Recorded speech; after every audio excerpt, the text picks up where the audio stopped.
दोस्तों, आज की यह कहानी कोई आम कहानी नहीं है। यह कहानी है अजमेर शरीफ के आना सागर की, जहां कभी जन्नत जैसी रौनक हुआ करती थी, जहां एक रहस्यमय वासी हर रोज एक मिट्टी की इमारत के सामने बैठकर उससे बातें करता था, और जहां एक अल्लाह के वली का हुक्म किस्मत बदल देने वाला साबित हुआ। वीडियो को पूरा देखिए, क्योंकि आखिर में जो राज खुलेगा वह रूह तक को हिला देगा। अध्याय 1। आना सागर, जन्नत का टुकड़ा। अजमेर शरीफ के पास फैला हुआ आना सागर कभी सिर्फ एक झील नहीं था, वह जन्नत का एक टुकड़ा माना जाता था। चारों ओर हरियाली, पानी में चमकता सूरज, हवा में सुकून, और रातों में ऐसी खामोशी कि लगता था फरिश्ते उतर आए हों।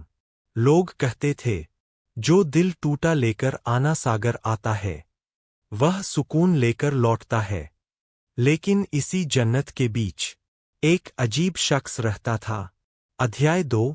मिट्टी की इमारत और रहस्यमय वासी। आना सागर के एक कोने में एक पुरानी मिट्टी की इमारत थी।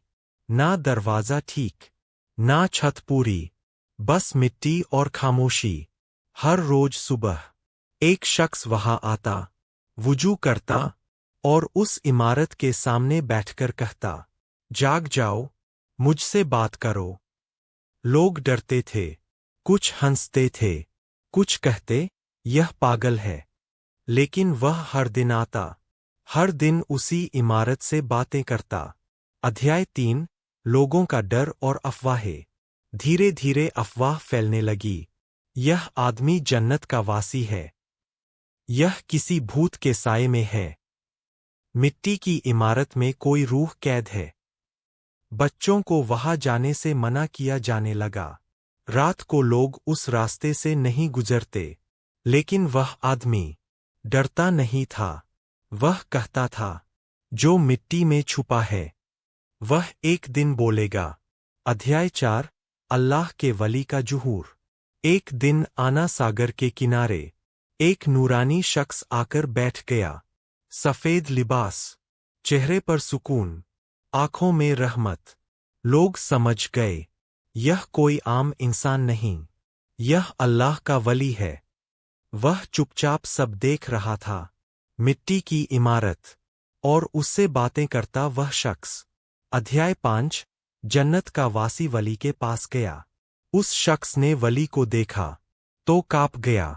वह समझ गया, आज जवाब मिलने वाला है। वह झुका, अदब से बोला, हुजूर, मैं रोज इससे बात करता हूं, पर यह कभी जवाब नहीं देती। वली मुस्कुराए। वली का हुक्म। वली ने कहा, तुम मेरा कलमा पढ़ो, और जो तुम्हारे सामने भूत का पुतला है वह आज तुमसे बात करेगा। लोग सन्न रह गए। वली ने आगे कहा, यह मेरा हुक्म है, डरो मत। अध्याय 7। कलमा और करिश्मा। उस शख्स ने आंखें बंद कीं, दिल से कलमा पढ़ा। हवा तेज हुई, पानी में हलचल हुई। मिट्टी की इमारत से एक आवाज आई, मैं जाग गया हूं। लोग भागने लगे, कुछ रोने लगे। मिट्टी का पुतला हिलने लगा। अध्याय 8। भूत का सच। वह आवाज बोली, मैं न भूत हूं, न शैतान, मैं एक गुनहगार रूह हूं, जो तौबा का इंतजार कर रही थी। वली ने कहा, जिस दिन कोई अल्लाह के नाम से तुझे पुकारेगा तू आजाद हो जाएगा। अध्याय 9। रूह की मुक्ति। कलमा पूरा हुआ, नूर फैल गया, मिट्टी की इमारत गिर गई और रूह आसमान की ओर उठ गई। आना सागर फिर शांत हो गया। अध्याय 10। आखिरी पैगाम। वली ने कहा, हर मिट्टी में राज है, हर खामोशी में आवाज, बस कलमा चाहिए। और वली गायब हो गए। Outro, ending message. दोस्तों, यह कहानी हमें सिखाती है, अल्लाह का नाम हर बंद दरवाजा खोल सकता है। अगर कहानी पसंद आई हो तो लाइक, शेयर और सब्सक्राइब जरूर करें।